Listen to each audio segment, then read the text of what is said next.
So today I want to talk to you about something called self-talk and how that impacts our lives. So I kind of want to go over a few things with you, and hopefully this will help you kind of reach your ideal performance. So first off, what is self-talk? Well, in our mind, we have this dialogue that's constantly running. We're kind of really just talking to ourselves, and that has a huge impact on our behavior. And we don't realize how much of an impact it does. But the reality of it is that internal monologue in our mind is really affecting a lot of things in our life. And so the good news is we can actually impact that to help us really reach our full potential. So this self-talk can be positive or it can be negative. Well, unfortunately, often people's self-talk, that internal dialogue, is negative, and that's kind of focusing on the negative things in life, blaming yourself when things go wrong, uh, and really, I can't do it. Yeah, and this conversation is really impacting your behavior. And one of the challenges is often as we're having this self-talk, we actually uh, do it more and more, which only adds fuel to the fire. And unfortunately, our brain is somewhat kind of hardwired to kind of focus on that negative, and it's kind of a protective mechanism. And really, when we have this self-talk that's negative, it's kind of one of four categories. It's we personalize it. We basically blame ourselves for everything that goes wrong. Um, the self-talk may be polarizing, meaning that either there's good or bad, right or wrong. There's really no gray. There's nothing in between, and it's telling us it's either yes or no, and often that's not the case.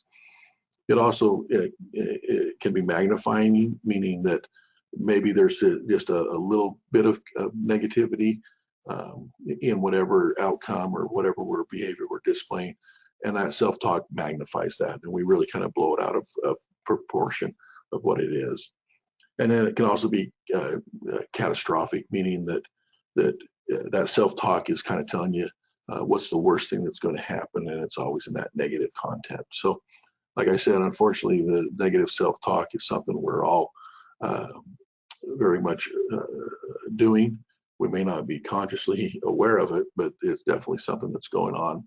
So one of the things we do is switch that negative self-talk into a positive self-talk. And what that really means is it's not about lying to yourself or making yourself try to believe inaccurate things. It's really just showing compassion to yourself.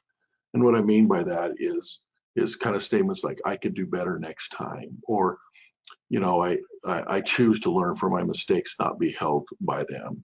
So it's a matter of taking that talk, because it's going on in all our heads, and turning it into kind of a compassionate statement to allow ourselves to continue to grow. Well, is there any evidence to support this? And the actuality is there's been tons of research on this, from people that suffer from anxiety and eating disorders to performance and professional athletes, and they have found that internal dialogue has a huge impact on your behavior, which then also ultimately has an impact on outcomes.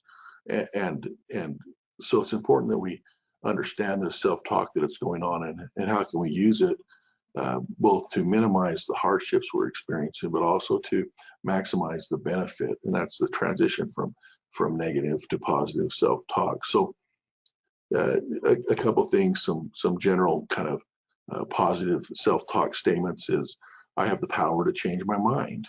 That's something you can simply tell yourself. Um, Attempting to do this took courage, and I'm proud of myself for trying. Even though the results that I obtained was not what I hoped for, I did learn a lot about myself. So these are just some examples of kind of that self-talk.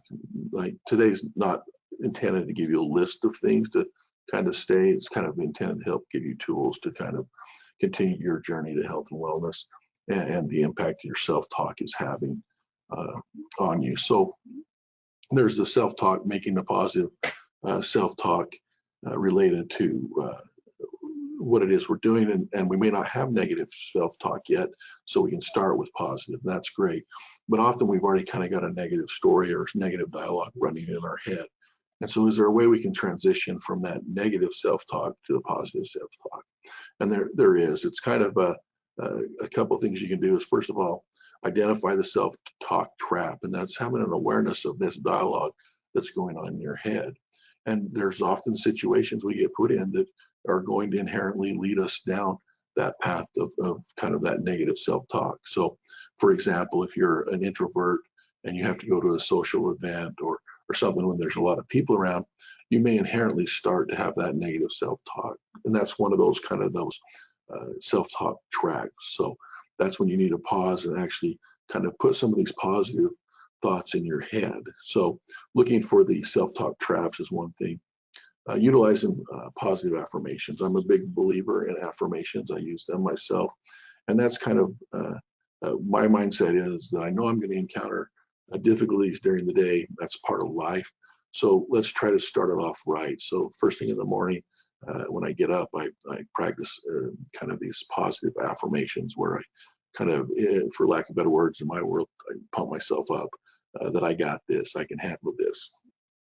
And so kind of those affirmations and use them more and more kind of gets you in the right mindset, but also then it becomes tools you can draw on in the midst of a difficult situation that you can then use those statements to help kind of reaffirm and get you transition into a positive self-talk.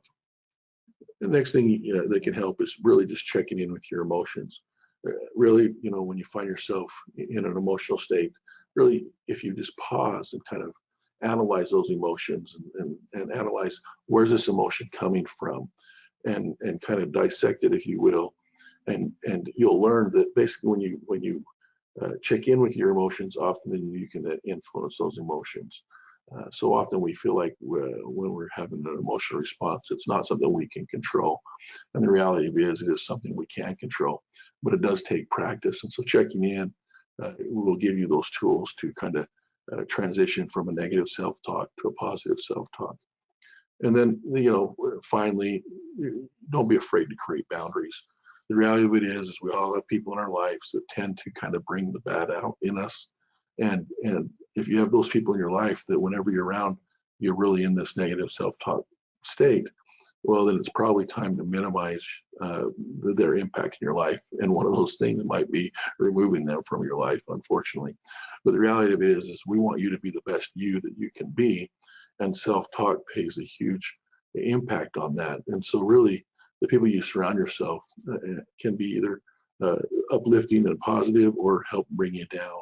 And so it's important that you set those boundaries and really try to surround yourself with the kind of the right environment so that you can truly reach your full potential. So, we all have this dialogue that's going on in our head, and it's important to have an awareness of that, because a lot of this is actually the kind of the subconscious or unawareness level. And as we can bring that up into an awareness, then we can actually impact it more, both in the context of removing those negative thoughts, but also substituting positive thoughts that allow us to continue and grow. So I hope you find this helpful, and we look forward to you talking at a future date. Thanks.